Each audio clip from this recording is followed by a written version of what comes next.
Hi guys, BC here, and today I'm trying something new. It's actually the second time I've tried it, and I will get into that in a minute. But we're trying to do like a read through of the weekly Wausonian, all the news items that I put together, and I just want to do one quick read through of them and maybe provide a little commentary. I haven't decided how much of that I want to do. I have to be careful what I talk about with some of this stuff. So mostly it's just going to be a read through, and this is just an attempt to try something different than we've had before. Now, I say my second attempt because I tried it once before and it didn't work so well. For some reason, my audio was not picking up, and so I found that when I went back to start editing it, and all the audio was gone. So that's not very helpful, is it? But let's go through this. We'll just go through the weekly Wausonian. We'll try this out and see how it goes, see how it's received, and we'll make some tweaks along the way and, get better over time. But for now, it's going to be a pretty straightforward reading. All right, our title here, Spending Referendum Incoming, which I thought was some pretty significant news this week. This was our lead story. Both Marathon County and the city of Wausau unveiled their proposed 2026 budgets this week. Both contemplate job cuts, all empty positions, or holding off on filling positions without eliminating them. Both see a higher cost to continue that doesn't reflect a similar increase in levy. Levy is the amount of money that comes in via taxes specifically, as opposed to like other revenues from like fees, et cetera, grants, whatever. But Wausau's future budget prospects look more dire. The city is looking at a $1.2 million shortfall for 2027's budget as the bill for the city's new 9 firefighter positions come due. And there's actually 12 total. 3 were paid for by ARPA. The other one was paid for, they call it a SAFER grant. The city funded 12 firefighter positions with grant money and 15 total public safety positions through grants, which also includes 2 police officers for downtown and the community outreach director. That is a shelf life, and by 2027, that grant money will almost entirely run out. That leaves the city on the hook as the budget is already squeezed. In Monday's budget report, Finance Director Mary Ann Grote floated the idea of a referendum to exceed state levy limits to cover the difference. Well, I just had a misspelling there. I must have added that at the last minute. Differect. I don't know what that even means. According to the plan's timeline, that would go before city voters in spring of 2026. This is why I hate adding stuff at the last minute, because then I sometimes have misspellings. The Wausonian plans to write a much more extensive reports on both the Marathon County and Wausau's budgets this week, working on the city one now, so hopefully we'll see that soon. If not, may already out by the time I get done editing this video. As a preview, other city cuts include only keeping 2 pools open at one time. The 3 pools would rotate days closed. By the way, that's going to save about $30,000. And they're not just shutting down one of the pools. That would save like $60,000. But it'll save $30,000 by, every day at least one pool will not be open. It's going to rotate which one is not open. We shared video. You can check these out. We shared some stories about getting the records behind the Wyatt Street deal, where the city almost sold a property on Wyatt Street to a teenager. I do want to talk about this one a little bit, just because I hated it felt like kind of funny almost dredging this one up again when it's already, they actually just sold that property to a new developer. But it would have been nice to get that out in a timely fashion. The problem was I made those records requests and they took like 3 months to get.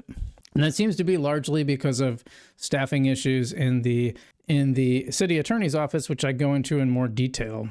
And then I had this one. I thought this was a pretty interesting story about Marathon County selling the old mobile home park to Schofield. Had kind of a weird email exchange with Greg Hohen where he said, well, we don't have any plans because we don't own it. It's like, yeah, but you're about to, is what I pointed out. It was just kind of bizarre. Like he almost responded to me as if he either didn't know or didn't want to reveal that the city was planning to buy it. You could say, well, we had some meetings about it. We just want to control what it's going to be.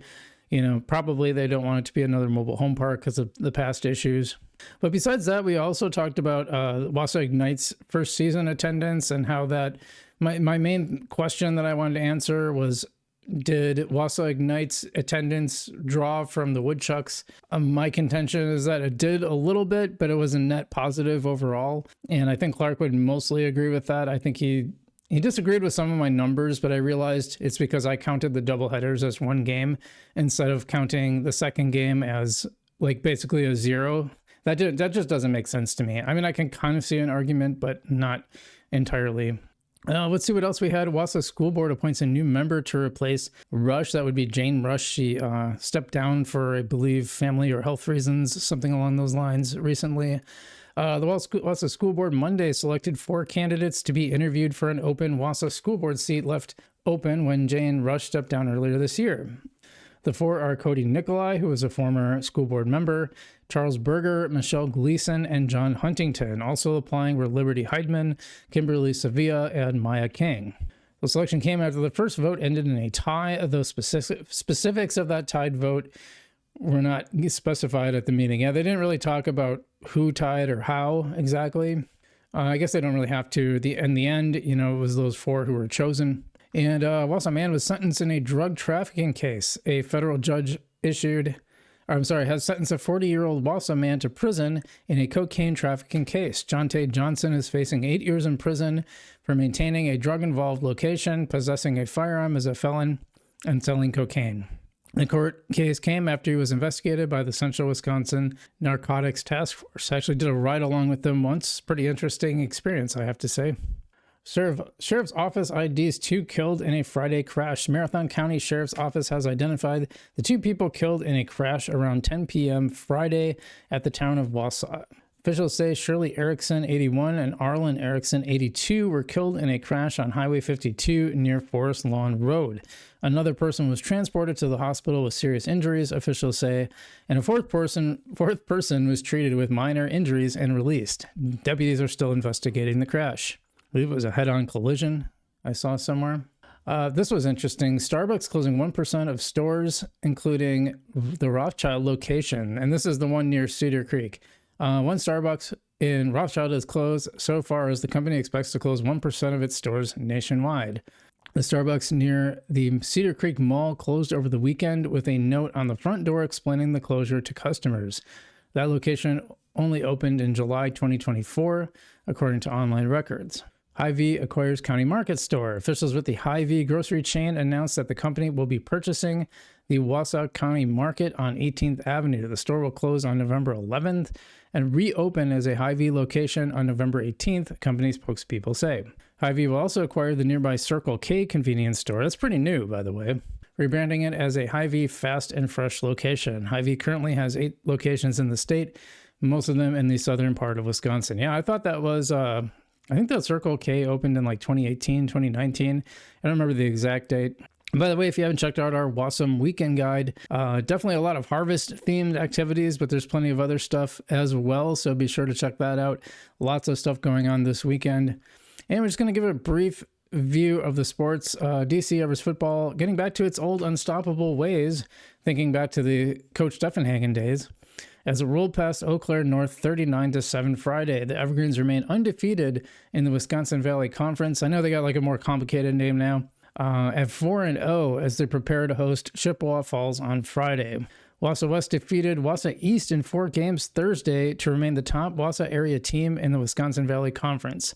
The Warriors are now 3-1, tied with Marshfield for second place in the conference. And in boys soccer, DC Evers continues its undefeated season with a win over Wausau East. Evers goalie Asen Witter, I apologize if I'm mispronouncing that name, kept a clean sheet as the Evergreens 4-0-1 defeated the Lumberjacks 4-0. And they'll host 0-4 Wausau West today. That was Thursday as I read this. And in girls tennis, Wausau West finally took its first loss of the season on the last regular match of the season. The Warriors lost to Spash 4-3 heading into the Wisconsin Valley Conference tournament today, which is Thursday, which caps the regular season. Yeah, so the end of the season for tennis, both girls and boys, is always the Wisconsin Valley Conference tournament. They play a bunch of games, matches, I guess. I've actually gone out to one, covered one year. It was pretty fun. When I was in the sports department at the Daily Herald, that was a long time ago. The sports department doesn't exist anymore.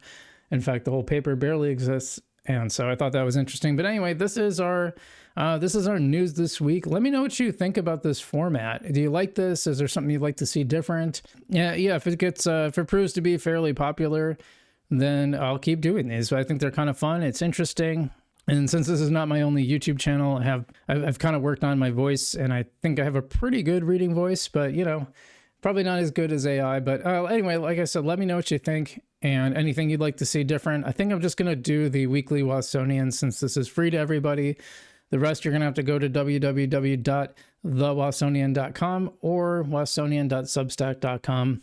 And you can subscribe and get this in your inbox every Thursday morning, plus all our other news. So anyway, thanks for watching. Let me know what you think in the comments below. Hit the like button to share it to more Wausonians, get the word out. And otherwise, I will see you next time.